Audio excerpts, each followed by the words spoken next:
करके ये कार्यक्रम बनाया था कि लोगों का एक सवाल रहता है कि आप बीमे के सवाल पर, कुर्की के सवाल पर, बाकी तमाम मुद्दों को लेकर के मजबूती के साथ लड़ते हो, लेकिन नोर फीडर के सवाल पर क्यों नहीं बोलते।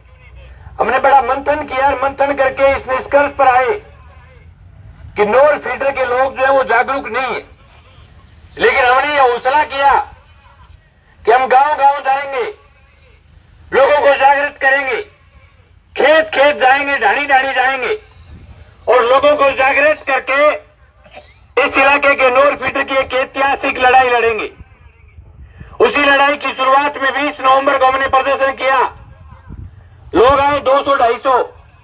उसके बाद ये फैसला किया सब लोगों ने बैठ करके कि हम गांव गांव जाएंगे और लोगों को जाकर के कहेंगे और लोग निश्चित रूप से आएंगे।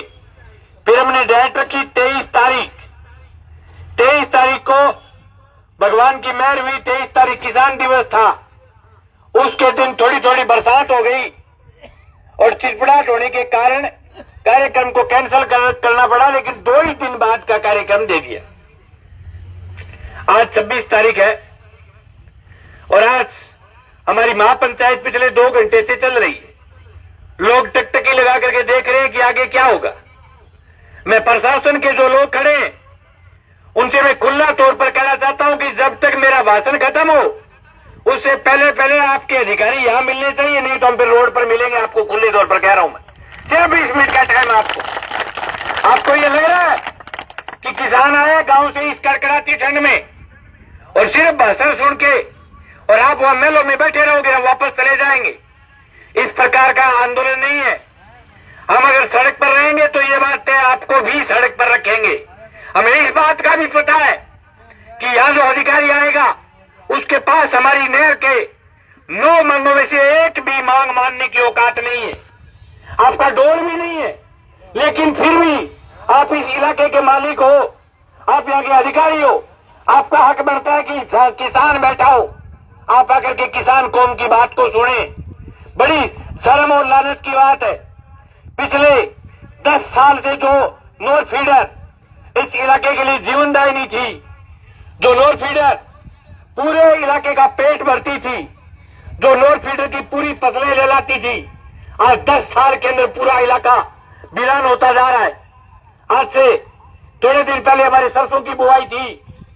मैं आगे अधिकारियों को कहना चाहता हूं कि आप शर्म करो और पूरे इलाके में गाड़ी लेकर के देख करके आओ। आप हमारे मूंड का गांव पलमपुरा और उसके उधर फेपाना, हमारी खिलाड़े और दसाना, दोनों नहरों का पूरे क्षेत्र का दौरा करके देख के आओ। जिस इलाके में एक दौर में 80% तक बुआई हुआ करती थी, आज उस क्षेत्र में कणक की, उस क्षेत्र के अंदर सरसों की, उस क्षेत्र के अंदर चने की 15%, 20% बुआई हुई है। ये हालात क्यों पैदा हो गए? ये हालात तो एक दिन में नहीं बने, ये हालात पिछले 10 साल में धीरे धीरे करके हालात बने। व्यवस्था करके देखी, पहले आपने लगायो एक टिक्को भी, टिक्को पीड़ को नहीं मसड़ लियो, फिर टिक्को ठोको मोटोड़ो, फिर भी पीड़ को नहीं आप मसड़ लियो, मसड़ो या पहली करीब बारी 15 दिनों, फिर आप थोड़ा छोटो सो टिक्को है, कोई बात नहीं, बीच में टुवेलियो काटो कट बोकराओ 15 दिनों, ठीक है। फिर टेक्यो मोटोड़ो टिक्को 21 दिनों को, फिर टेक्यो टिक्को 35 दिनों को, और अब टिक्को टेक्यो भैंसिया 48 दिनों। ले लो पानी। और आज कह रहा हूं ये हालात रही तो कराओ लेगी, नहर के ऊपर फट्टो मारना पड़ेगा, नहर काम की बच्चे को नहीं आ। नहर में पानी को टप्पो को आसी, लेकिन इसके लिए रास्ता वो है जगह रास्ता प्रभा में क्या।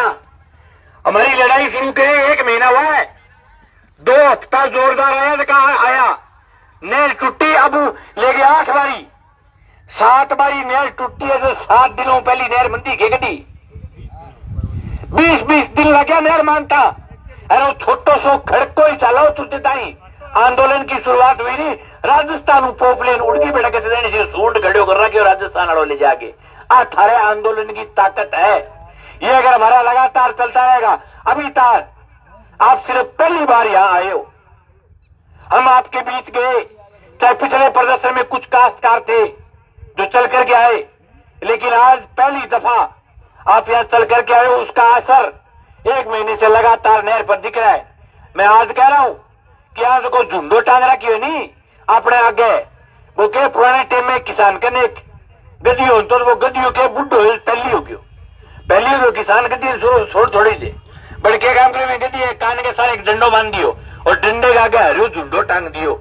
अब वो गद्दी सुबह लेके शाम तक तकड़ो तकड़ो चाले वो स्कीम में को रेडियो झुंडो तेरे मुंह में हाथ आसी भी नोर फीडर में अपना आगे झुंडो बांध रखे 10 साल टोपो पानी वाण को लग रहे हो कोई राजा है नए राजा नहीं बनेगी।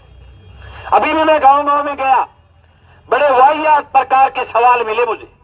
एक गांव में लोग बोलिया कामरेड तन तो जद शुरू करे जद नोर फीडर बनने वाली है। मैं बादरा मोड़ की महापंचायत में ईमानदारी के साथ आपके बीच कह रहा हूं, कोई भी सरकार का नेता जो राज चलाता है या अगर क्षेत्रीय विधायक जो लोगों के बीच झूठी अफवाह फैलाते हैं कि हमने हमारे पिछले राज में इस नहर की घोषणा करा दी थी, कोई एक सरकारी कागज ला करके जनता को दिखा देगा और ये सरकारी कागज है मैं भी गए माड़ा गालगेरा कहती वो भागीरथ है नहर को ये ऊपर तो के काम है भागीरथ तो नदी काटना हो लेकिन कागजों को नहीं अगर खोदते ही हो और लोग नेता फिर गोली। नहर की व्यवस्था है बिल्कुल खराब और एक कागज इस नहर का अभी तक चला नहीं है। नई नहर निर्माण के लिए सबसे पहले बनती है डीपीआर। डीपीआर का मतलब वो है कि इस नहर के अंदर औसतन इतने रुपए का बजट खर्च होगा। वो कागज बनाता लगे सरकारी शर्म यानी अधिकारी जागे नहर पर फिर के पटड़ा देख के अरे कागज में अनुमानित लागत लिखनी वह 1 रुपयो खर्च आवे वो अनुमानित कागज लिखता वो कागज भी तुरते तक अनुमानित जिकिन डीपीआर बोले वो अपनी नहर को बनेड़ो को नहीं है। आज के दिन तक अब टाइम 1:30 बजे अब तक लिखी जेड़ो को नहीं है 2:45 बजे लिखी जो मेरी गारंटी को नहीं 2:45 बजे की डेट आवेगी। कोई भी नेता आकर के ये कागज दिखा दे कोई अफसर आकर के कागज दिखा दे मान लेंगे भी बिल्कुल नहर बनने वाली। जायका प्रोजेक्ट में महेंद्रों का जरूर काम कहीं चला है लेकिन महेंद्र को कर सके थे जो कुछ पजामो सीढ़ी है भी पजामे में नारियों का लोई को नहीं लाग गए महेंद्र बनता फिर होते अरे तो पिछला ठामी सहन को नहीं आसी तो भाई क्या कर सी महेंद्र आगे की जो व्यवस्था पहले से खराब है ही नहीं ज्यादा व्यवस्था तो लेने बिगड़ रही है। हमने नहर जाकर के देखी थी और मैं में आता हूं कि एक गांव में एक गाड़ी भर गए थे नहर देख आओ थाने उल्टी आसी थारो जी करे वो आंगली गाल गई नहर पर उल्टी कर दिया टिको जी हालात है नहर डाड़ आवे नहर करने देखे यानी पेपाना के CP4 से लेकर के नहर तक 27 किलोमीटर की